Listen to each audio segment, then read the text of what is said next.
Good morning everyone, welcome back to Honeybee Farmstead. I'm Mel and today we're going to do something a little bit different. Today, because I'm still not real mobile, Amanda from Rockpole Off-Grid Homestead is going to come and pick me up. And we're going, not very far from here, to a lovely lady's house to learn about cheese making because she's really good at it.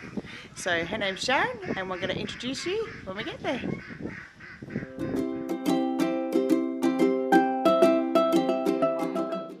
Anything, we're just going to do everything, right from the start, so you can see it. Awesome. When we come back, I'll sanitize the kitchen a bit and have a sanitation bowl, which is really important with cheese making, because the thing that will make your cheese foul is contamination. Okay. So, and contamination is not necessarily dirt. Contamination, for instance, could be yeast. So if you've made bread in the morning, don't make cheese that day. Have a different bread making day from cheese making day, because the yeast will contaminate your cheese and make it go yucky. That's a golden nugget. I would never have thought of that. No. So yeah, I mean, I try and keep the fruits okay, but really, you just need to keep the deck clear. But the thing about yeast is, how it can sort of get into it. Can I ask, what would that mean if you had a sourdough starter, for example, and you had that out in your kitchen? Would that be something you need to put away in the fridge for those just the cheese days? Put it in the next room. Because that's kind of something that's actively... Yeah, exactly. I don't know. Yeah, and because you have to keep it open a little bit, you can either... this is Roger's way of sleeping. Oh my goodness. So if you've got some kefir going, because I make... That is so gorgeous. You need it. It's just, you put so much effort into cheese. Well, not effort, but duration, and you do put time into it. You don't want it just to, foul just because. Depending on the type of cheese, of course, but most cheeses need a period of time in what they call a cheese cave. Now, of course, in the Northern Hemisphere, most people had a nice dark place under the house or a room, pantry type room, because it needs to be around 12 degrees. So a home fridge is too cold. So you need a cheese fridge, or what's called a cheese cave. Now, the best, cheapest starter way of doing that is using a wine fridge. If you can get a second-hand wine fridge. I've got one fridge I can show you here. They can struggle a bit in the heat, so if you've got it in somewhere that gets warm, it will struggle to keep down to 12 degrees. But later on, you can up the ante a little bit and get a normal fridge. One of these, which is called an ink bird. A what? An ink bird. Ink bird. Now what this does, it has a thermostat that goes inside the fridge, and you plug your fridge into it, and it plugs into the wall. Now what this does is you set it to 12 degrees with, say, a variation of 2 degrees allowance. And what it does, it turns the fridge on and off and keeps it at 12 degrees. Because 3 degrees is too cold. So at the moment that's off, I can hear it's off. If I open the door, it's going to probably kick in because it's getting towards 14 degrees. So you put your tolerance levels in. You've got to be a little bit generous with the tolerance levels, otherwise your fridge will be going on and off all the time, kind of thing. So 2 degrees is recommended, sort of thing. So if it gets up to 14, it will kick in. This is a Swiss, so hopefully it's got holes in it. Again, and I always put the date that I made it on there, and I keep a little spreadsheet. Nice. I'm such a geek. When I put it in the fridge. Yeah. Amanda's geeking out with you. Which manages, so I put, when I made it, what day it went in the fridge, all that kind of stuff, what day I'm allowed to eat it, basically. So I just looked around what day am I allowed to eat it. The thing about goat cheese, goat's milk, and why people go to it that have got issues of cow's milk, is because the fat globules are smaller. And apparently that's a lot easier on our digestive system, which is why some people can drink goat's milk and not cow's milk, sort of thing. Yep. So, yeah, so it's still got the fat, probably not as high as, say, a Jersey cow, but yeah, it's got a different structure to it. So when you're making cheese, and like me, you're trying to convert a cow milk cheese into a goat milk cheese, keep in mind that you probably have to use slightly less rennet, and if it's a cheese that has to be heated, like a hard cheese, you don't heat it quite as hot, a couple of degrees lower than what you would with the milk. That's a good nugget of info too. Again, you know, because you can kill it, well not kill it, but you know, you can overdo it. It's a little bit more fragile. Come home sometimes. You can close the car door and they That's hear you. awesome. And then they will call out. And then they go home. And then they call out, come down at the shed. It's quite funny. That is cool. So I had this custom made. This is my cow milking crush, and also fits horses. So it has a dual purpose, because yeah, you want to try and dual purpose things where you can to cut expenses down. So yeah, I had the bottom bars taken out so that I could get in here with the milking machine, which is in here at the moment. So this is the milking machine that I got. I got this from India. They make the best milking machines, and it worked out cheaper than getting a dairy maid from Queensland. The dairy maid is probably $1,600–1,700.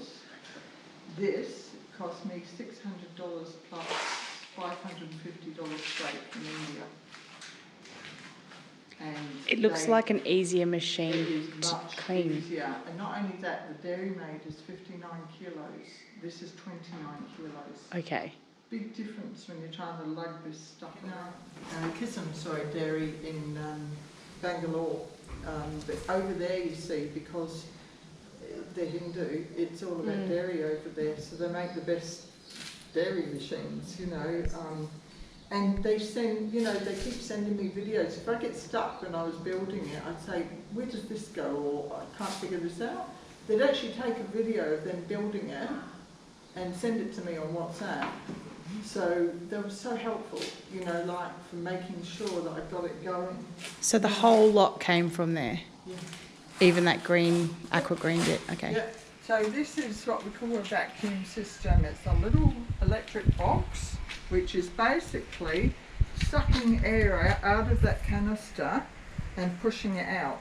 It's the little hole at the front of it.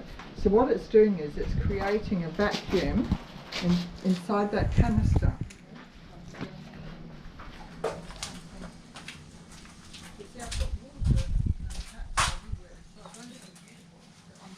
Yeah, I know. That's a cute little thing, hey?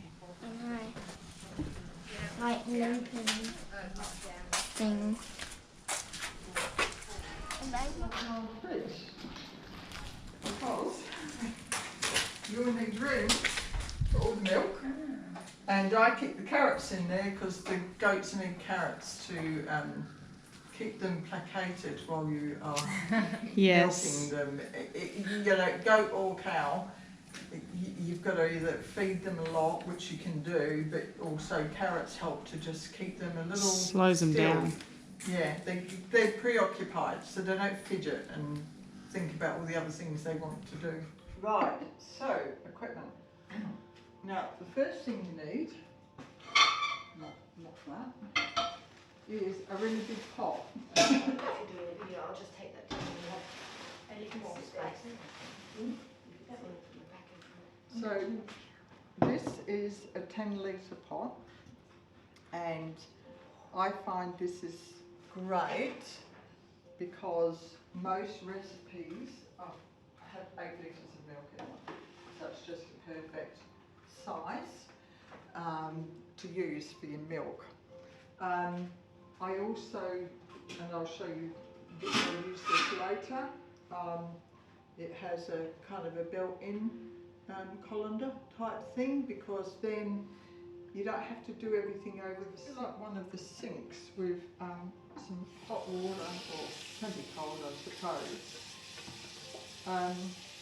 and I put the sanitizer in it, because then you can just get things in it, you know, rather than having to go through the whole process of sanitizing everything individually.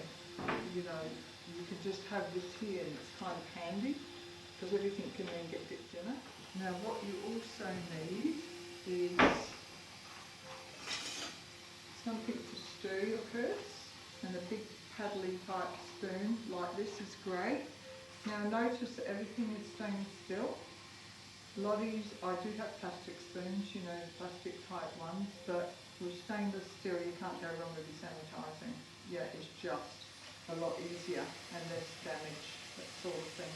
So that I've got the inside of the pot sanitised, so I make up a little bottle of this. And if you make up your sanitizer, you can like spray hands, you know, it's just handy having a little sanitizer spray there. I always use gas, but that's entirely up to you. The benefits of gas is you can turn something off quickly straight away and you've instantly got heat reduction, whereas with electric, as you know, you have to take it off the electric because otherwise you've got all that heat that continues on. So you just have to lift it off if you've got induction. You need the right kind of pot for your induction stove, of course. Yeah. This particular pot has got a really heavy base on it, so I actually turn the gas off about 2 degrees before it heats its temperature, because that base, you know, just holds so much heat in it that it continues to warm the milk. Again, if it says 32 degrees, don't panic if you're a degree either side of it. You know, we're just trying to get that optimum temperature for the culture, you know, to do its job. It needs that right temperature for the little bacteria to, you know, go off and have fun. Feel free to ask us. Yeah. Can I ask where you get all your cultures and rennets and things from? Yes. In our group chat, I'll put some links in that group chat. So, a couple of places. One place I use is called the Country Brewer, which is East Coast somewhere, New South Wales, wherever. This is a cheese press, by the way. We're going to use this today. I bought that from there, but he also does brewing supplies, so yeast and, you know, everything as well. But he uses the Epicurean cultures he sells, and I find them really reliable. I've just used them and they are reliable. Okay. I also use, there's a guy called, I can't remember his cheesemake or something. His name's Graham Redhead, and he sometimes does courses over here, comes to Perth and does courses. He sells cultures as well, so I bought cultures from him. Now, cultures need to be kept in the freezer. They are freeze-dried, so they are best kept in the freezer. What is cultures?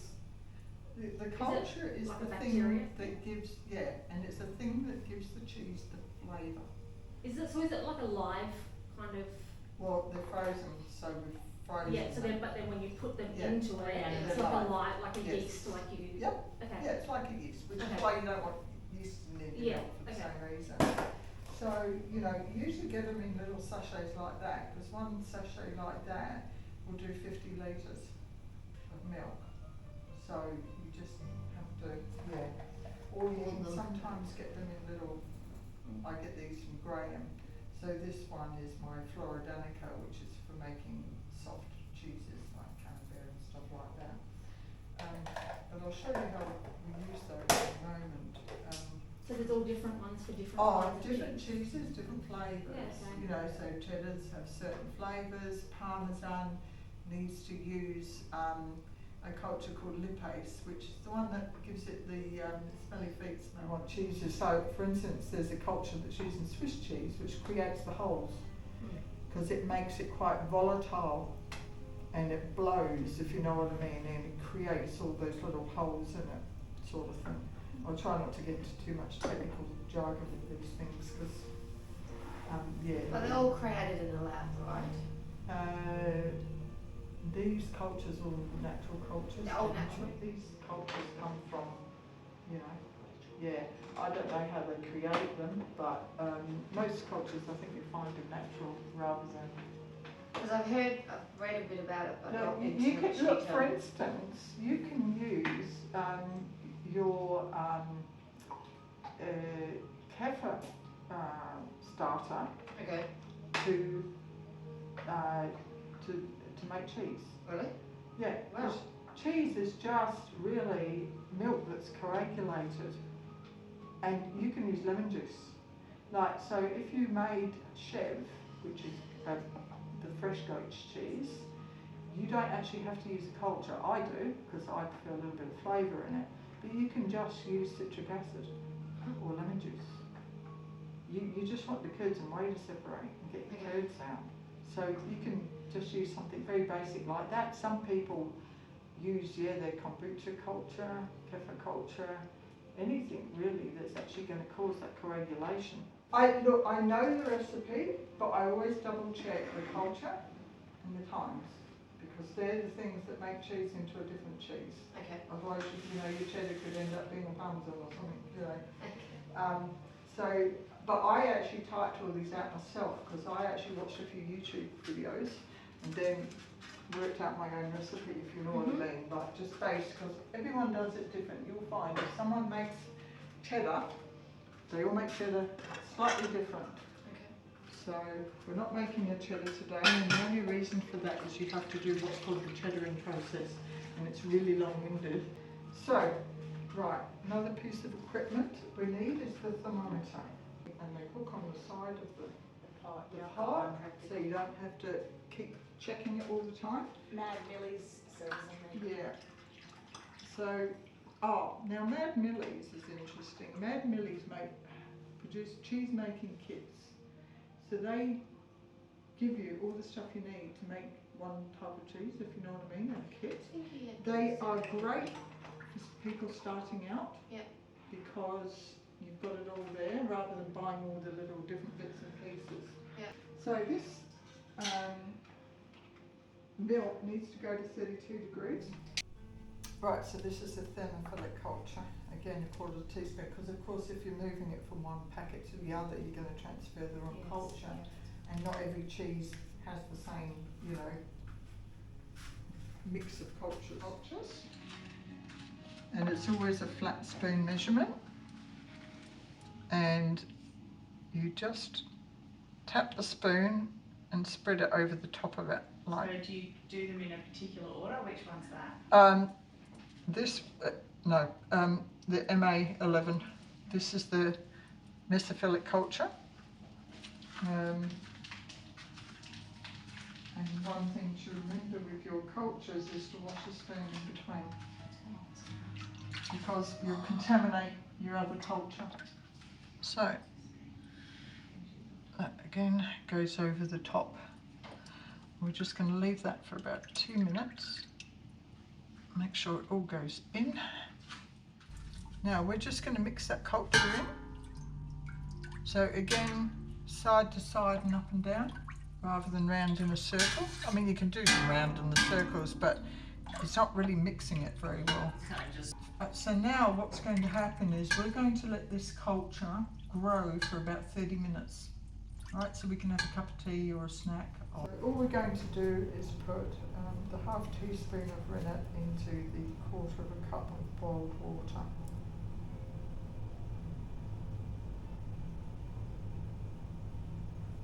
And what actually is that? Rennet. Now this one's a vegetarian one, but rennet's generally made from the stomach of calf. Really? Yeah, it's made from the acids within the stomach. So it's a type of Basically, it's a coagulator. So okay. it's acidic. Yeah, right. So it's something acidic that's going to make the curds and whey separate. The same way as if you put lemon juice in, citric acid, but it does a bit of job, really. Yeah. The citric acid and stuff's really good for the quick cheese that you're going to eat tomorrow type stuff, but when you're talking about aged cheeses, you need to use rennet. It's good. So this is just going to go in and again mix it all in. Okay. And then we're going to let it rest for 90 minutes so we can have some lunch and chat and stuff.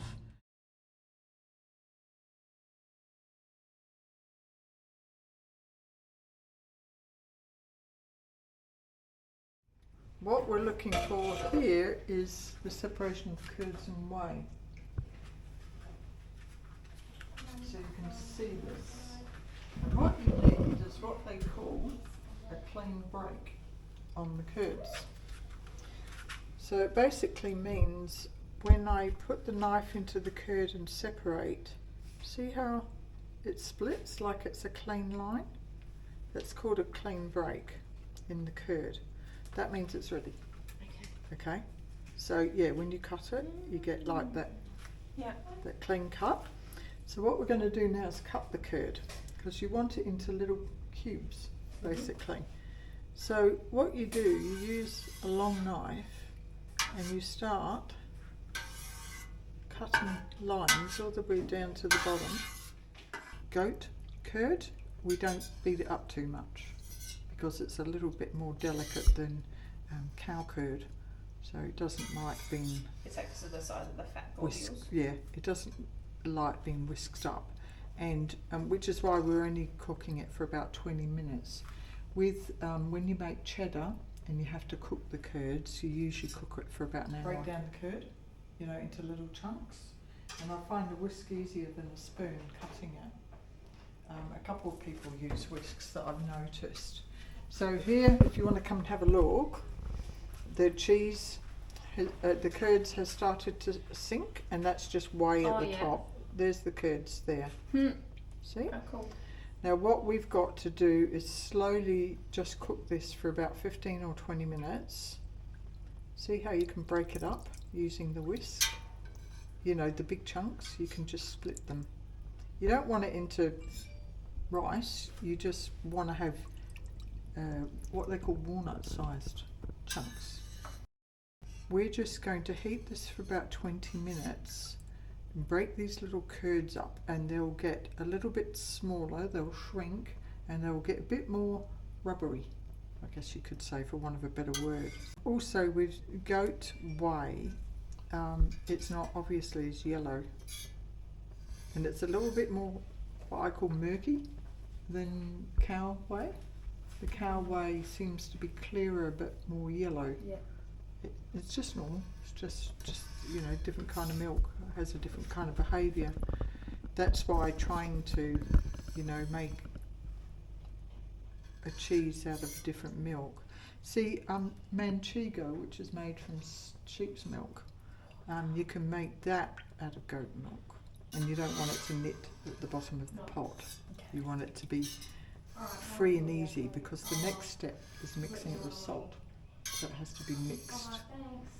So we'll break it up a little bit, mix it with the salt, and then we'll put it into the press. Did you need that table was cleared? Not. No, just leave it there for now, because I don't want that in the kitchen while I'm just doing this spot. There's so much stuff. And it's handy to have that.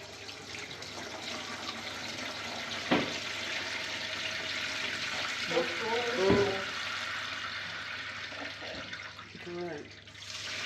I've probably poured it a bit too fast. I'll just wait until I've got some of this whey off. It's an awful lot of whey, isn't it? And the curds have shrunk because they've been cooked. I'm just going to clean up a bit, or else this is going to end up.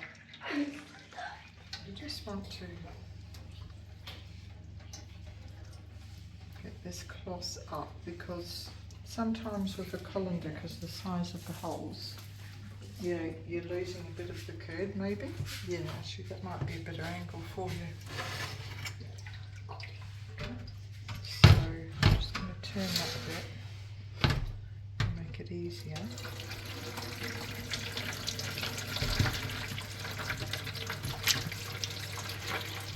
So here is our curd. So that is what you get with a cooked curd from 8 litres of milk. That's cool. Like So, there's your lumpy curd. I'm just going to let that drain for a tick, just to get some of the whey out. Put the curds into here and mix the salt in. I think the idea is that you learn the traditional way of doing it first, and then you work out where you can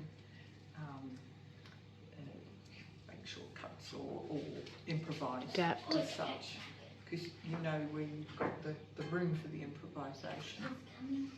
So, these cute little curds, 8 litres of milk, hey, and this is what you end up with. Right, so what we need now is to add the salt and mix that in thoroughly. Still using our sterilisation bowl here. I never measure the salt. It's a personal thing too, the salt. You know how much you... So for this recipe it's 1.5 teaspoons. This, and just give it a whisk. The smell is almost, it's kind of like a yeasty smell. That's what I can smell. You can smell the culture. That's what you're smelling now. Okay. You're smelling the actual culture of the cheese, which is pinpoint what it smells like. going to give it its flavour at the end of the day. Right, so make sure your sock is thread out. You still get a little mark at the point, it doesn't matter. And then what you do is you pop it over there. God, it's like so much better than having like a thing that you wrap around and... Yeah, these socks, my friend Mark, who's the professional cheesemaker, got these for me. I don't know where he got them from. They wear out after a while, but they do quite a few cheeses. And then you're just going to put your curds into there, like so.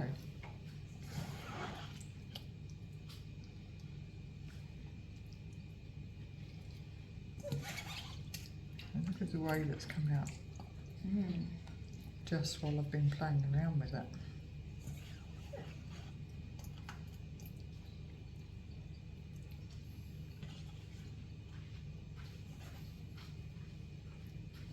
Okay.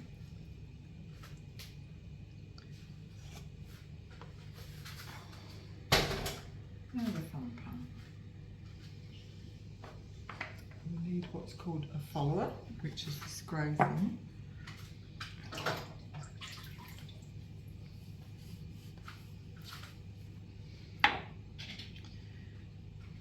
We are going to fold it over that way like that, so we've got a smooth top, and we're just going to put the follower on like that. Okay. Oh, how much way's come out? I should have done it like that. I'm just going to mop up this way so that Is that a plumbing fitting from Bunnings? what's that? Follower.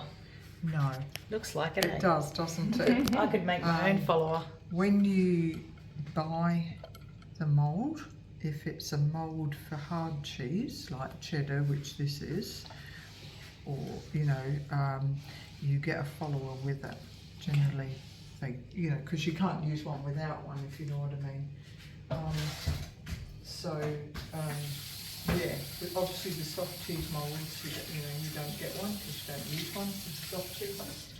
But with the hard ones, you generally got a follower because it has to be as tight a fit as possible, because otherwise the cheese can work its way up when it's put under pressure. So what we've got to do now, we're going to take these up so we can get the block under it. We need to press this for 10 minutes and then farewell to cheese making for the day, because and I'll send you the instructions so that you know, because once it comes out of the mould tomorrow, it's this one gets salted in, I'll show you the equipment I use for that, a brine. It gets soaked in a brine, which the brine helps create the rind for the cheese.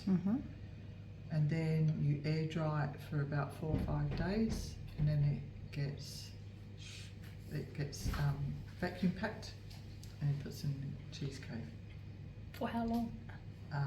For this one, I think it's about 3 to 4 months. Because it's a hard This cheese. is the thing. I have to wait. I know. Which is That's me. Which is It's the same. why you make one every few weeks. So then you've got Otherwise, that you've got to wait months every time you've eaten one. It's like, damn it, now I have to wait 2 more You months to want my next one. a constant rolling supply of your cheese. But when you first start, it's that agonising wait before you can have any. Well, you can So Make some soft make cheeses some, and yeah, stuff. Ah, like yes. fresh cheeses and soft yeah, cheeses. you can make Yeah. the soft and fresh. So I alternate between making hard cheeses Yeah, and soft yeah. cheeses. My croton's my favourite soft cheese that I like to make. So it's just the thing. As you can see, as I'm tightening this up, you can see the way coming out. It's just the stand because it's got silly little legs on it. So the idea is to try and get that block, you know, right Even. in the middle, so that you get an even cheese. There's nothing technically wrong with it, it's just an aesthetics thing. You don't want a wobbly cheese. Give it a little roll, and then what we're going to do is take it out of the press and turn it over, and then you'll leave it overnight. Now, let me show you my brownie box. And now we wait. I just want to thank Sharon for being so generous with her time and showing us how to make cheese. I know that I really enjoyed the day. And I hope you guys enjoyed this video. If you did, please give it a big thumbs up, comment below, and subscribe if you haven't already. Thank you so much for joining us. Take care of each other, and bye for now. Some measuring spoons, and the measuring spoons are for very small quantities, because this culture is used like a 1/8 or a 1/16 type of thing. So you can buy these from the cheese making people, and they have expressions. A drop is 1/64 of a teaspoon. Okay. A smidgen is 1/32. A pinch is 1/16. A dash is 1/8, and a tad is 1/4.